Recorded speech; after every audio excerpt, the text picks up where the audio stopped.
উঠে গেছে নিবেদন হিমাদ্রি কিশোর দাশগুপ্তের লেখা সাইক্লিস্ট। শুরু হচ্ছে আজকের গল্প হিমাদ্রি কিশোর দাশগুপ্তের লেখা সাইক্লিস্ট।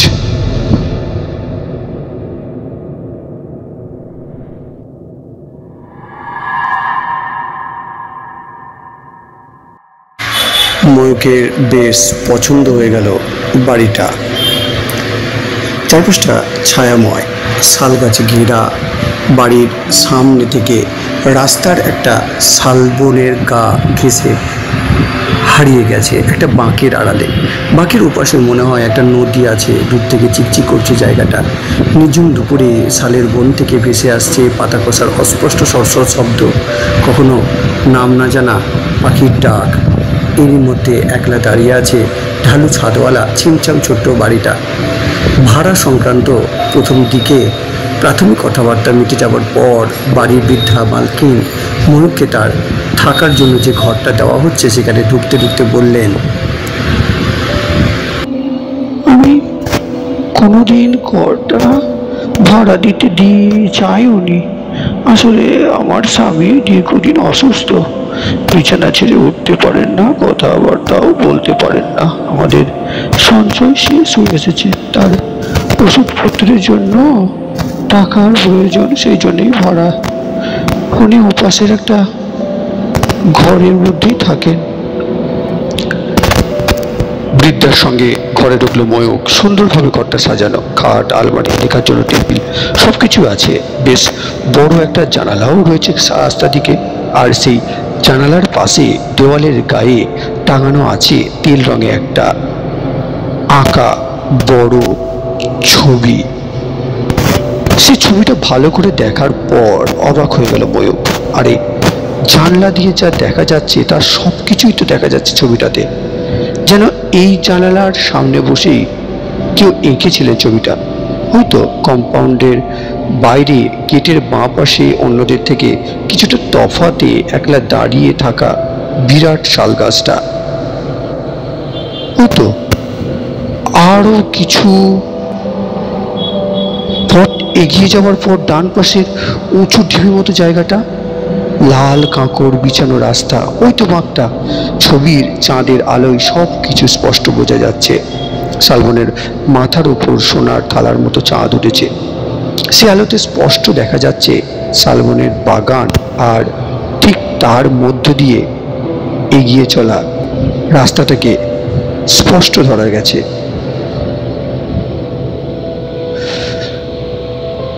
শুধু একটা জিনিস বাড়তি আছে ছবিটাতে, দূরে বাঁকের মুখে দাঁড়িয়ে আছে একজন সাইক্লিস্ট।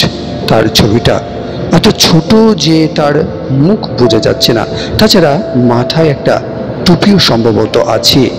তবে তার দাঁড়াবার ভঙ্গি দেখে মনে হয় চন্দ্রালিখিত রাস্তা ধরে এসে যেন এ বাড়ির দিকেই আসছে। ময়ূক অবাক হয়ে বৃদ্ধাকে জিজ্ঞাসা করল, ছবিটা কার আঁকা? বৃদ্ধা মৃদু হেসে বললেন, আমার স্বামীর অনেক পুরনো ছবি। আসলে 50 বছর আগে উনি আর্ট কলেজে যখন ছাত্র ছিলেন, তখন উনি তার এক বন্ধুকে এখানে নিয়ে এসেছিলেন ছবি আঁকার জন্য। এই জায়গা দুজনেরই একদম ভালো লেগে গেল বলা যায়।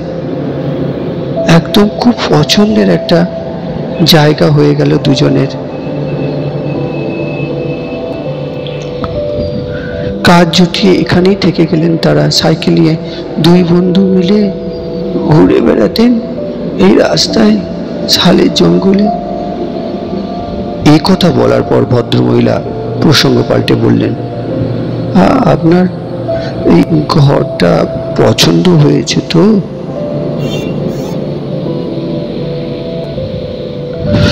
ময়ূকের ঘর পছন্দ না হবার মতো ব্যাপার নেই। তাছাড়া সে তো মাত্র 3 রাত কাটাবে এ ঘরে। এখানে একটা সরকারি অফিসে অডিট অর্থাৎ হিসাব পরীক্ষার জন্য সে এসেছে। সারাদিন তার এখানেই কাটবে, শুধু রাতটুকু শোবার জন্য তার এই ঘরের ব্যবস্থা। রান্নারও কোনো পাঠ নেই তার। যেখানে চাই কাজ করবে সেখানে খাওয়ার ব্যবস্থা করা হবে। এ ঘরের লাগোয়া একটা বাথরুমও আছে, আর কি চায়? সে জবাব দিল, না না না না না না, আমার কোনো রকম অসুবিধা হবে না। এবারে আমার মানে ঘর আমার খুবই পছন্দ হয়েছে। বৃদ্ধা এরপর মামুলি কিছু কথাবার্তা বলে নিজে ঘরে চলে গেলেন। অফিসের যে লোকটা তাকে এ বাড়িতে এনেছিল সে এতক্ষণ বাড়ির বাইরে দাঁড়িয়েছিল। সঙ্গের সামান্য কিছু জিনিসপত্র ঘরে রেখে কিছুক্ষণের মধ্যেই সেই লোকের সঙ্গে ময়ূক রওনা হয়ে গেল তার কাজের জায়গাতে। রাত 8টা নাগাদ বাড়িতে ফিরল ময়ূক। বাড়ির চারপাশে কাঠের তৈরি নিচু বেড়া দেওয়া আছে। তার দরজা খোলার শব্দ শুনে মনে হয় একবার বাড়ির কোনো একটা ঘর থেকে বারান্দায় এসে দাঁড়ালেন ভদ্র মহিলা। তারপর ময়ূককে দেখে আবার ভেতরে ঢুকে গেলেন। অফিসেই খাওয়া সেরে এসেছে ময়ূক। সারাদিন নানা ধকল গেছে তার। ঘরে ঢুকে কিছুক্ষণের মধ্যেই বাতি নিভিয়ে ঘুমিয়ে পড়ল ময়ূক। তাড়াতাড়ি শুয়ে পড়ার জন্যেই হয়তো মাঝরাতে হঠাৎ ঘুম ভেঙে গেল তার। সামনে খোলা জানালা দিয়ে বাইরে চাঁদের আলোতে শালবন, রাস্তা সবকিছু দেখা যাচ্ছে। ময়ূকের চোখ গেল ছবিটার ওপর। ময়ূকের খাটের ওপর জাফরিবিহীন বেশ বড় গোলাকার গুলগুলিটা দিয়ে বাইরের চাঁদের আলো এসে পড়েছে ছবিটার ওপর। স্পষ্ট ফুটে উঠেছে ছবিটা। সেদিকে তাকিয়ে থাকতে থাকতে ময়ূকের একটা অদ্ভুত ব্যাপার হঠাৎ মনে হলো। ছবি সেই সাইক্লিস্টের চাকা দুটো যেন ধীর গতিতে ঘুরছে। তাছাড়া সে যেন তার আগের জায়গাতে নেই। সেই বাঁকের মুখ থেকে অনেকটা এগিয়ে সে এসে দাঁড়িয়েছে রাস্তার পাশে, সেই ঢিবির মতো জায়গাটার কাছে। আকারেও যেন একটু বড় হয়েছে সেই সাইকেল আরোহী। দূর থেকে কাছে এলে যেমন হয় সেই রকম একটা। ময়ূকের কি দৃষ্টি বিভ্রম হলো, নাকি আলো ছায়ার খেলা? ব্যাপারটা ঠিক ধরতে না পেরে ছবিটার দিকে তাকিয়ে আবার ঘুমিয়ে পড়ল ময়ূক। শেষ রাতের দিকে আবারও একবার ঘুম ভেঙে গেল তার। একটা স্পষ্ট গো গো শব্দ যেন তার কোথা থেকে ভেসে আসতে শুনতে পেল। শব্দ অবশ্য কিছুক্ষণের মধ্যেই থেমে গেল। তার কিছুক্ষণের মধ্যেই শালবনের মাথার আকাশ লাল হতে শুরু করলো। ধীরে ধীরে শোনা যেতে লাগলো পাখির কলকাকলি। সকালবেলা ঘর ছেড়ে বাইরে বেরোবার আগে ছবিটার দিকে তাকিয়ে নিজের মনে হাসলো ময়ূক। গত রাতের ব্যাপারটা মনে পড়ে গেল তার। না, ছবিতে তো কোনো পরিবর্তন হয়নি। সেই ছোট্ট সাইক্লিস্ট বাঁকের মুখে একই জায়গাতে রয়েছে, আর তার চাকাও ঘুরছে না। ছবির সাইক্লিস্টের কি সাইকেল চালানো সম্ভব? দরজা খুলে বাইরে বেরোতেই ময়ূক দেখল বৃদ্ধা বারান্দায় দাঁড়িয়ে আছেন। ময়ূকের সঙ্গে চোখাচোখি হতেই তিনি জানতে চাইলেন, কি ঘুম হলো রাতে? কোনো অসুবিধা হয়নি তো? ময়ূক হেসে বলল, অসুবিধা হয়নি, তবে ভোর রাতে কিরকম একটা শব্দ শুনলাম, মনে হলো মানুষের গলা।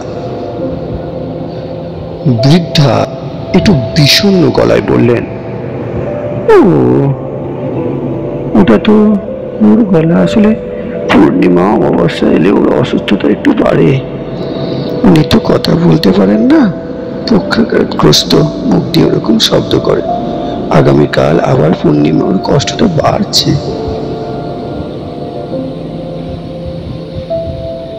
তার কথা শুনে ময়ূক সৌজন্য খাতিরে বলল, ওনাকে একবার দেখা যাবে?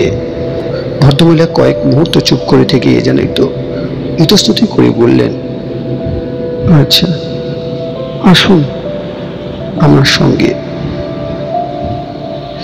শেষ হলো আজকের প্রথম পর্ব এই গল্পের সাইক্লিস্ট।